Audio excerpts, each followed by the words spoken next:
Constance Wu obviously plays the lead. She kind of tells the story of her and Ramona and what happened. And I play Ramona, who's like the more experienced, kind of got it dialed in girl. And she comes in as a new girl, and the two of them have an unlikely friendship that blossoms into something really real.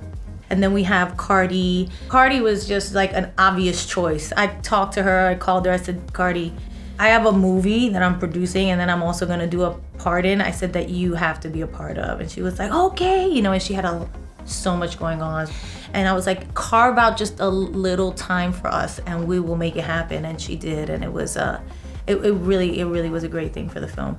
I mean, we have like a little powerhouse of these young, beautiful actresses in this. Lizzo and Keke Palmer, who's great in the movie. Lily Reinhart, a very diverse cast.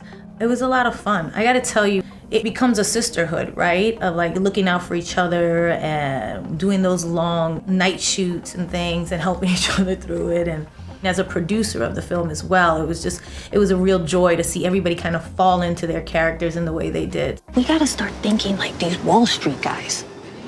You see what they did to this country? They stole from everybody. Hardworking people lost everything. And not one of these douchebags went to jail. Not one. Is that fair? I would say it is a cautionary tale about human beings, but told from a woman's perspective for the first time. If you think about Goodfellas or you think about Boogie Nights, Goodfellas kind of delving into the everyday life of the mafia and what that was like from, Ray Liotta's point of view at that time, and Pesci and De Niro. And then you have like Boogie Nights, the porn industry, and just like what those underground worlds are. Well, the strip club world is kind of an underground world, except this time they're not telling it from like the strip club owner or this or that. They're telling it from the dancer's point of view and what that's like, and dealing with these men who are, salacious and at times, degrading and at times needy. Like all of it.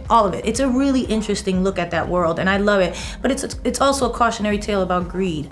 At the time when Wall Street crashed and all of that stuff happened, and how everybody was just super indulgent and greedy, and what that does to you. And then when you get desperate, what happens? It's an interesting movie.